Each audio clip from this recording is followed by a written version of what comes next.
Title: A young waitress faced 100 years in prison, until one piece of evidence turned the case upside down. A young waitress faced 100 years in prison until one piece of evidence turned the case upside down.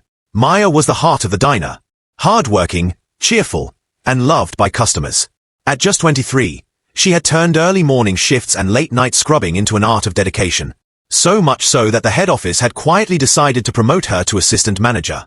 But when word of the move reached her current manager Vince, a bitter man clinging to control, panic set in. Afraid of being replaced by someone younger and more competent, he devised a plan to erase Maya from the picture. One stormy night the diner was robbed. A customer was shot in the chaos. Security footage mysteriously vanished, and Maya's fingerprints, naturally everywhere, became twisted evidence. Vince planted the weapon in her locker and fed police a convincing lie. But before that night, Maya's world was something else entirely. Simple, warm, and full of purpose. The diner was more than a job for Maya. It was a second home. Its chrome fixtures and neon signs held the pulse of a small town that never fully slept. In the soft hush before the morning rush, she moved like music, pouring coffee, flipping menus, offering a smile that made you forget your troubles for a moment.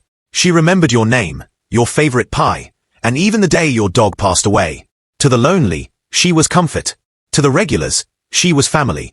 The regulars came in at 6 a.m. sharp. George with his crossword and arthritis cream, Sally with her knitting, and a few truckers who always took booth 6. And Maya never missed a beat. She knew how much cream George liked, exactly how long Sally liked her eggs poached, and had booth 6 ready with steaming mugs before they even walked through the door. She never showed up late, never asked for a day off, never complained. Not even when the coffee machine went rogue or a toddler smeared syrup across half the floor. That kind of consistency was rare. It didn't go unnoticed. What Maya didn't know was that the district manager Marcia Grant had paid a surprise visit 2 weeks ago. She had posed as a customer on a busy Saturday afternoon, watching Maya juggle 10 tables with a calm smile and a kind word for everyone. Marcia saw it. Raw leadership, grace under fire, and the kind of authentic energy that couldn't be trained. The report she sent to HQ was glowing. Maya James is the future of this company, she wrote. Recommend immediate promotion to assistant manager. The email was marked confidential. The wheels were already in motion. Maya's promotion letter was sitting in an envelope on the regional director's desk awaiting one final signature. But in the manager's office, Vince was starting to unravel. At 47, Vince had once been a rising star himself. But years of missed chances, bad decisions, and bitter divorces had hollowed out the charm he once carried. Now he clung to his position like a life raft. The diner was all he had left, a fading throne over which he still reigned however small the kingdom. He heard the news through a whisper, an overheard phone call between the regional director and Marcia. At first he thought he'd misheard, but when he opened the scheduling software and saw that Maya had been pre-assigned to manager training hours next week, his stomach clenched. They were replacing him. Not officially, not immediately. But Vince knew how these things worked.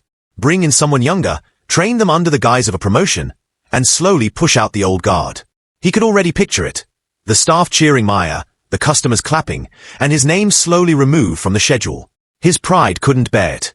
Not from a 23-year-old girl with a high school diploma and a sweet smile. Not from someone who still thought good intentions could fix anything. It started with small things. He began double-checking her time cards looking for clock-in errors. He left her off the inventory log to make it look like she'd forgotten. When she corrected him on an order once, he barked at her in front of customers. But none of it worked. She just kept smiling, kept working, kept making everyone else look small. Then came the idea. Dark, wicked, and born out of sheer desperation. The perfect crime, he thought, is built on truth. Maya's fingerprints were everywhere. She touched every surface, handled every dollar, helped every customer. And what if just once, something terrible happened and the person left standing wasn't her? It started with a burner phone. He texted an old contact, someone he once bailed out during hard times, someone who owed him a favor. A few $100 and some liquor would do the trick. The diner had emptied long ago. Rain drummed gently on the roof like a ticking clock, soft and steady. Fluorescent lights hummed above, casting a cold sheen on the linoleum floors. In the small office behind the swinging kitchen doors, Vince sat alone. The glow of the security monitor washed over his face, highlighting the tired lines under his eyes and the clenched tension in his jaw. His fingers hovered over the keyboard. Every click he made felt like a nail in a coffin, but not his. Hers. Maya. That name pulsed in his head like an echo he couldn't silence. She was everything he used to be before the bitterness, before life kicked him in the ribs. People saw promise in her. They believed in her. It made him feel obsolete, invisible, replaced.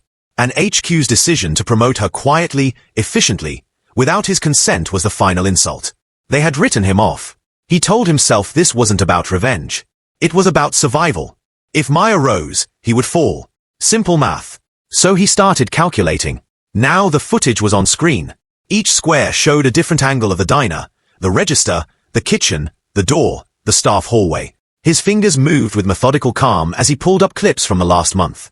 He deleted the video from 2 weeks ago, one where Maya helped the old man who'd fallen. Too human, too noble. Another one showed her refusing a tip from a teenage dishwasher.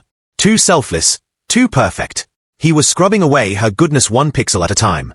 Only when her image was reduced to mere fragments on the hard drive did he pause and lean back in the chair. The plan had to be perfect. Not rushed, not messy. Vince was many things, resentful, lonely, desperate. But he wasn't careless. He pulled out Maya's schedule, printed and creased, and laid it flat beside him. Mondays open, Thursdays close, Saturdays double shifts. He circled Thursday, a night shift, fewer customers, easier to control. Next he brought up a burner phone. He had bought it in cash, used gloves to handle it. No traces. His fingers typed out the message slowly. Money's ready. Just follow the plan. She'll be there alone. 10:40 sharp. He attached Maya's name to the contact and made it look like it had been sent from her number. A little tech magic borrowed from a less-than-legal connection he'd once done favors for would make it appear convincing. Then he sent a second message. No names. In and out.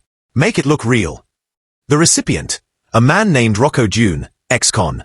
Vince had met him 10 years ago during a brief gig at a halfway house kitchen. Rocco was loyal to one thing, money. Vince knew he'd jump at the chance, especially if he didn't have to pull the trigger. Just threaten, scare, take the cash, create a storm. That was the illusion Vince needed. But illusions weren't enough. He needed a weapon. Something small, light, something he could hide without suspicion. He'd purchased the gun at a flea market in the next county over using a fake name. The serial number had been filed off. It looked like junk, but it could kill. He wrapped it in an old rag with Maya's initials embroidered in one corner, a gift from a coworker last Christmas. Her personal touch. Perfect. At home that night, Vince staged the texts from Maya's number to Rocco's. He used spoofing software to send them at carefully chosen intervals. Just enough to look casual, just enough to suggest planning. It was all digital sleight of hand. His apartment was dark and cluttered. Old takeout boxes stacked near the couch. A cat meowed from the windowsill, ignored. Vince stared at the messages once more, double-checking them with the diligence of a criminal accountant. Every word had to feel like hers. Don't mess it up, he whispered to himself. Just scare him. She takes the fall. The next day was humid.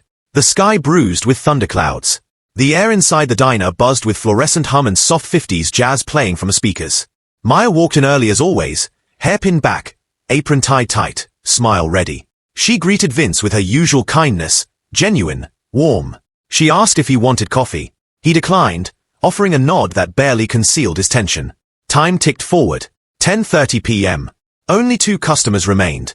A man working on a laptop and a young couple sharing a milkshake in the corner booth. Maya cleaned the counter.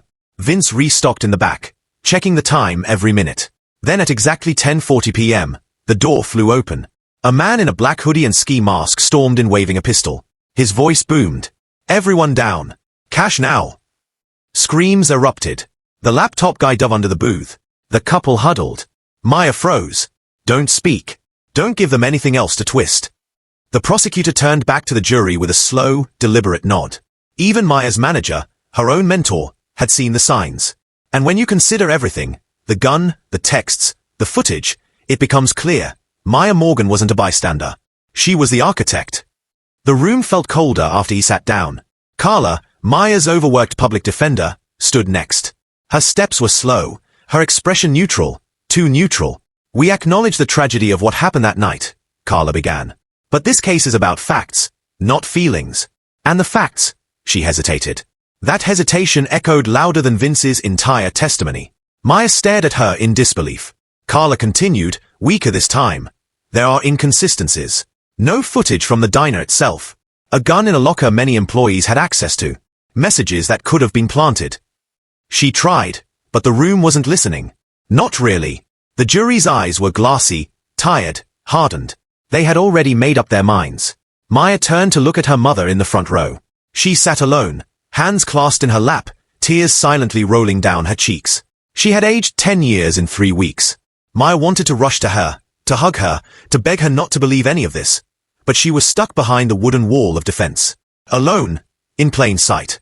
On the final day, the closing arguments were short, brutal, efficient. Sandler reminded the jury of their duty to send a message. He said, "Crime doesn't go unpunished, even when it comes from the smiling face behind the counter." Carla said nothing new. Her voice barely rose. The judge gave his final instructions. His face, framed by grey curls and square glasses, was stone. "Members of the jury," he said, "deliberate with reason, not emotion." They left. Maya sat still. Time lost all meaning. Minutes passed. Then an hour. Then 2. She glanced at the clock. 5:17 p.m. The jury filed back in. The foreperson, a woman in her 50s whose eyes didn't meet Maya's, stood. "In the matter of the state versus Maya Morgan." Maya held her breath. "We find the defendant guilty on all counts." The courtroom shifted. Some gasped. Some murmured. Others nodded solemnly. Maya blinked once. Then again. "Guilty." She could barely hear the rest. Her pulse thundered in her ears. Her knees trembled under the table. The judge cleared his throat. "Miss Morgan, please rise for sentencing." Maya stood. The room spun. Her mother covered her mouth, shoulders shaking. "I have reviewed the case, the gravity of the crime, the loss endured, and the potential influence of the defendant on others," the judge said. "And though it brings me no joy." He adjusted his glasses. "This court sentences you to 100 years in prison with the possibility of parole after 85. A stunned silence fell. Even Vince, smug behind the prosecutor's table, blinked. Maya stared forward. Not at the judge. Not at her lawyer. Not at her mother. At the floor. Like it was opening beneath her. As the gavel rose, the sound poised to seal her fate. The courtroom held its breath. Then, bang. But it wasn't from the judge.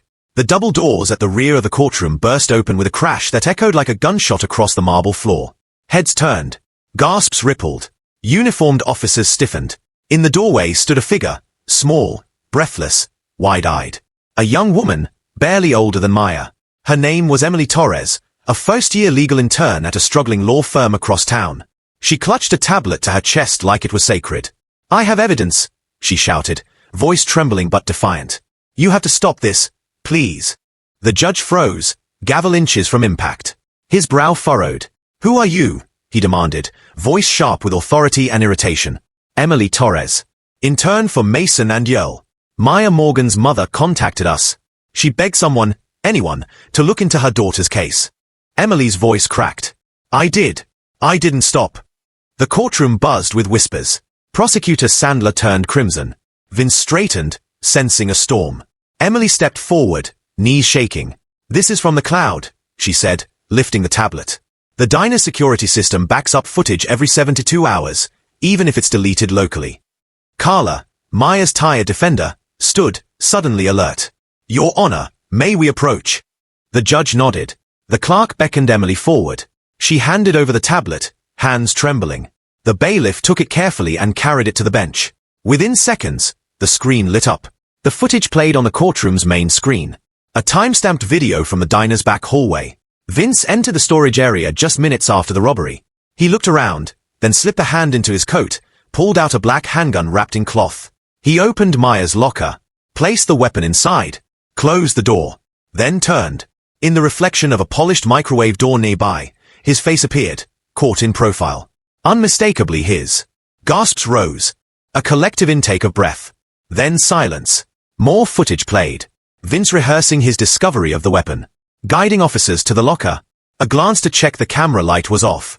The judge's face darkened. He slammed the gavel. Once. "Court is adjourned." Bailiffs surrounded Vince. "You're under investigation for perjury, obstruction of justice, and evidence tampering," one said. "Hands behind your back." Vince stood suddenly.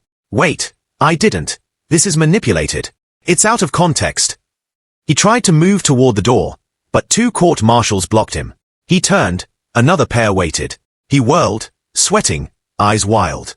No, this is a setup." But no one listened. Not anymore. Maya sat frozen. Her chest wouldn't rise. Was this real? Was this hope? Her mother broke into sobs. Prosecutor Sandler stood pale as chalk, fumbling his phone. We need to reassess. Clearly, this changes the case. This isn't what we were told. The judge glared at him. You don't say. Motion to vacate the conviction is under immediate review, he added. Maya's knees buckled. Carla caught her. She sat hard on the bench. For a moment, the courtroom ceased to exist. No jurors. No lies. No fear. Just her mother's arms. Tears ran freely down Maya's cheeks. But this time, not from fear. From relief. Outside, the press gathered. The story spread like wildfire. But inside, Maya sat with a tablet in her lap, staring at the frozen image of Vince's reflection. He had nearly erased her. And if not for a legal intern who believed a mother's plea mattered, he might have succeeded. Emily walked over, nervous, awkward. I hope I didn't overstep. It didn't add up.